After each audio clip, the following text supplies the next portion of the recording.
அனைவருக்கும் வணக்கம். நாம் நந்தியம்பெருமான் பாடியருளிய தூய ஞானப்பாடல்களை பார்த்து கொண்டிருக்கிறோம். இன்றைய இந்த பதிவு நந்தியம்பெருமானின் ஞானப்பாடல்களின் இறுதிப் பதிவாக வருகிறது. யோகசாதன பயிற்சியிலே ஈடுபடக்கூடியவர்களுக்கு 4 நிலைகள் இருக்கின்றன. சரியை, கிரியை, யோகம், ஞானம் என்கிற 4 அனைவராலும் அணுகப்பட வேண்டிய ஒரு வரிசை கிரமமாக இருக்கிறது. இது பற்றியும் மேலும் இந்த வாசி பழகக்கூடியவருடைய அடிப்படை புரிதல் மற்றும் விதிமுறைகளை பற்றியும் நந்தியம்பெருமான் சொல்லக்கூடிய தூய விளக்கத்தை இன்றைய பதிவிலே பார்க்க இருக்கிறோம்.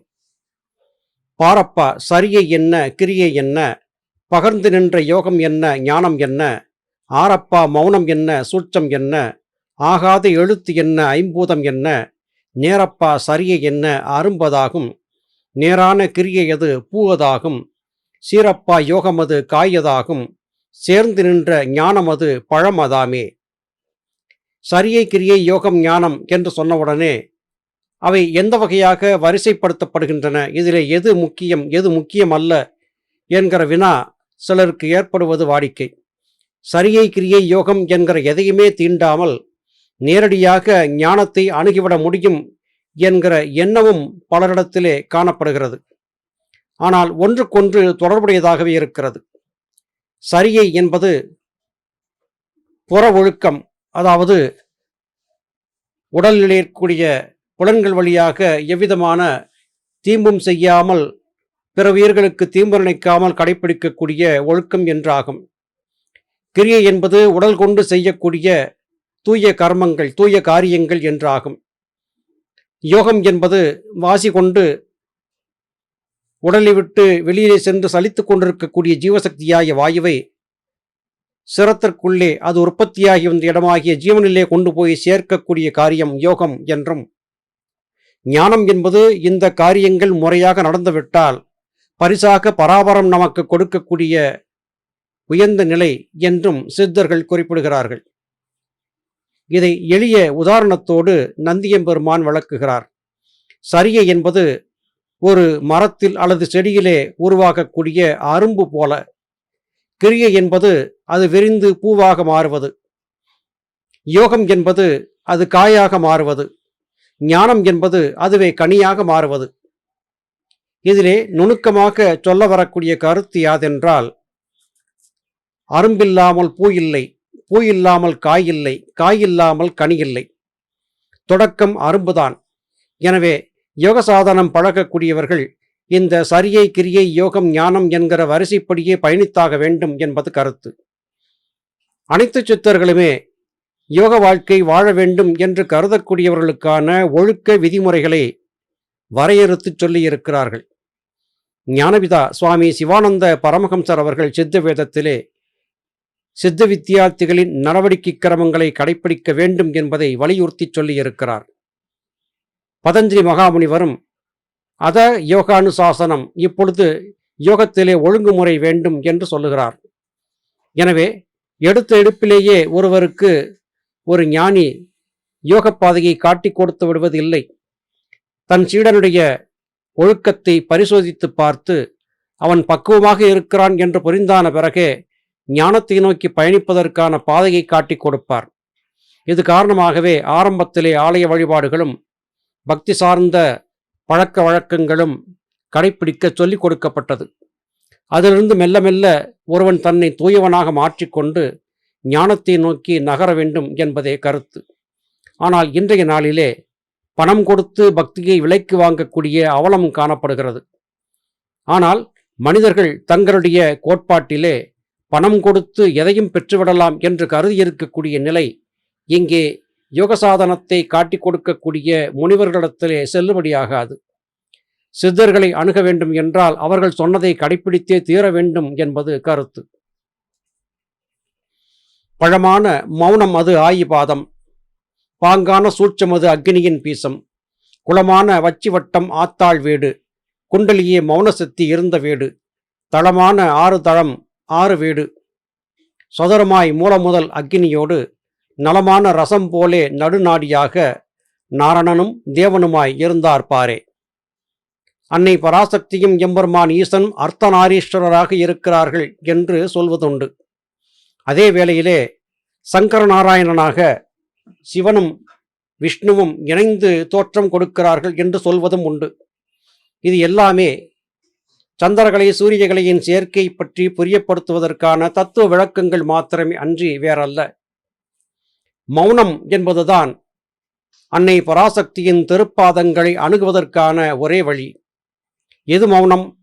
புலன்கள் வழியாக சலிக்கக்கூடிய மனத்தின் போக்கை தடுத்து நிறுத்தி அசையாமல் நிறுத்துவதுதான் மௌனம் என்றாகும். வாய் பேசாமல் பலகைகளிலோ காகிதங்களிலோ எழுதி காட்டுவது மௌனம் என்று ஆகாது. சூட்சுமமான விளக்கத்தை நீங்கள் தெரிந்து கொள்ள வேண்டும் என்றால் அது அக்னியின் வடிவமாகவே இருக்கிறது என்பதை புரிந்து கொள்ளுங்கள். மனித உடலை எப்போதும் குறிப்பிட்ட வெப்பநிலையிலே பேணிக் கொண்டிருக்கக்கூடிய சக்தி ஜீவசக்தியாகி வாயுதான். சந்திரகலை சூரியகலை இந்த இரண்டும் ஒன்றாக இணைந்த போது பூர்வ மத்தியத்திலே ஒரு சுழற்சியும் அழுத்தமும் ஒரு வட்ட வடிவமான குண்டலமான வடிவம் ஏற்படச் செய்யும். இந்த வட்டம்தான் அன்னை பராசக்தியின் வீடு. அதுதான் குண்டலி சக்தி என்றும் சொல்லப்படுகிறது.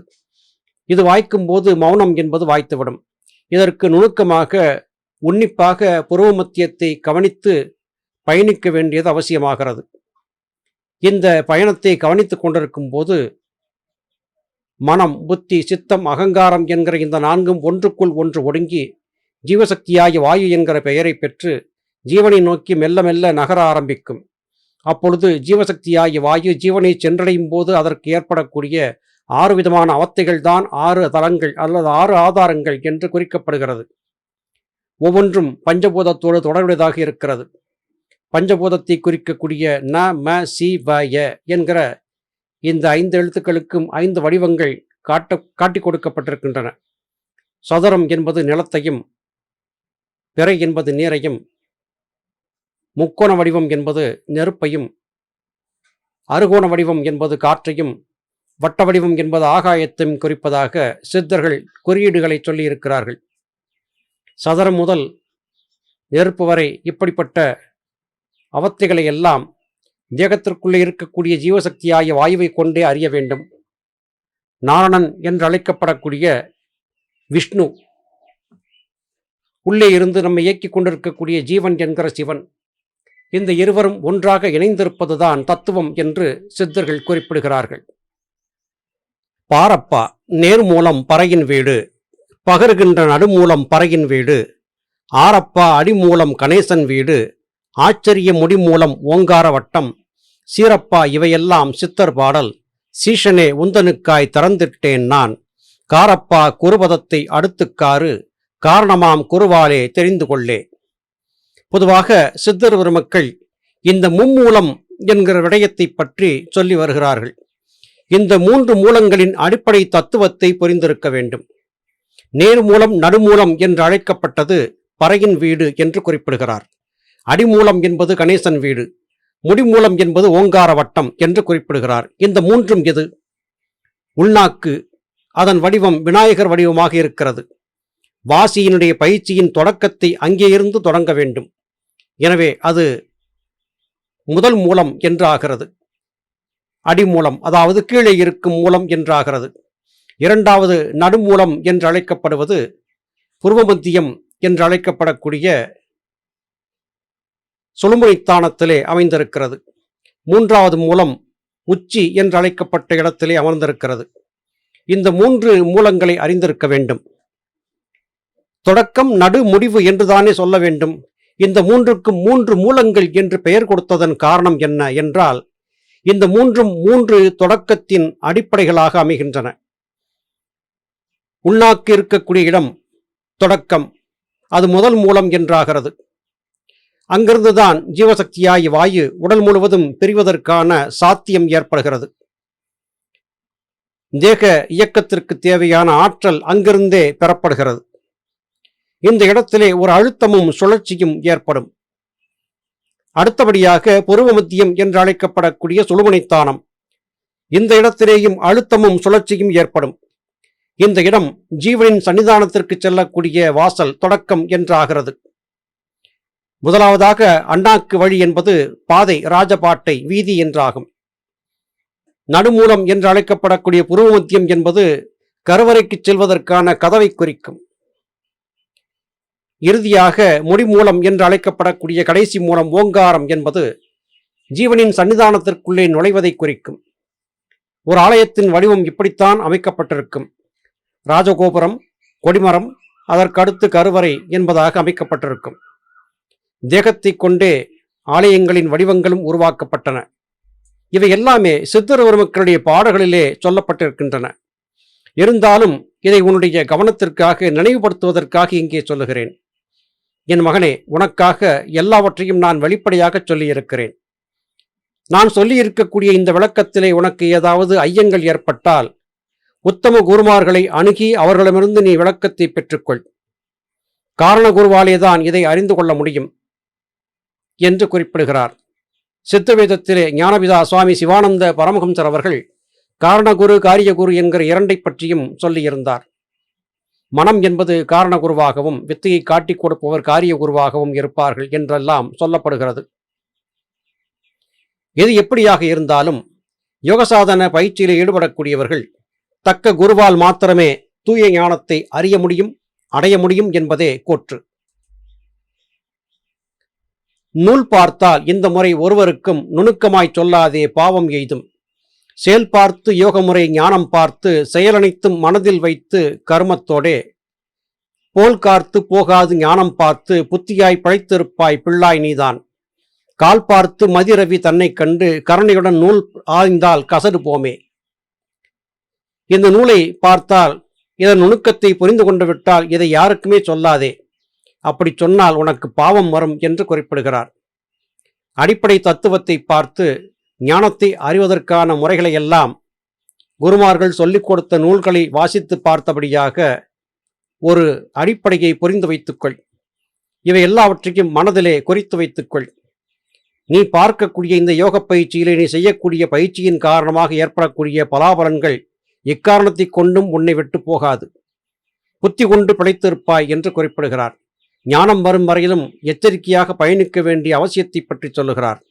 ஆனால் இவை எல்லாமே மதிரவி என்று அழைக்கப்படக்கூடிய சந்திரகலை சூரியகலை ஆகிய இந்த இரண்டை கொண்டே நடக்கின்றன. நீ எச்சரிக்கையாக சித்த குருமார்கள் சொல்லிக் கொடுத்தபடியாக நூல்களை எல்லாம் ஆராய்ந்து பார்த்தால் இந்த உண்மையை, இந்த தத்துவத்தை புரிந்து கொள்வாய் என்று குறிப்பிடுகிறார். எது எப்படியாக இருந்தாலும் யோகம் பழக்கக்கூடியவர்கள் தக்க குரு ஒருவரின் உதவி அல்லாமல் யோக வெற்றியை பெற முடியாது என்பதே இங்கே நந்தியம்பெருமான் சொல்லக்கூடிய கருத்துரையாக இருக்கிறது. அருமை சகோதர சகோதரிகளே, இந்த பதிவோடு நந்தீஸ்வரர் ஞானம் என்கிற நூல் முற்றுப்பெறுகிறது. அடுத்து வரக்கூடிய பதிவிலே இடைக்கால சித்தர் பாடியிருந்த அருமையான நல்ல பாடல்கள் உங்களுக்காக வர இருக்கின்றன. பதிவு வரையிலும் காத்திருங்கள். அதுவரையிலும் நன்றி, வணக்கம்.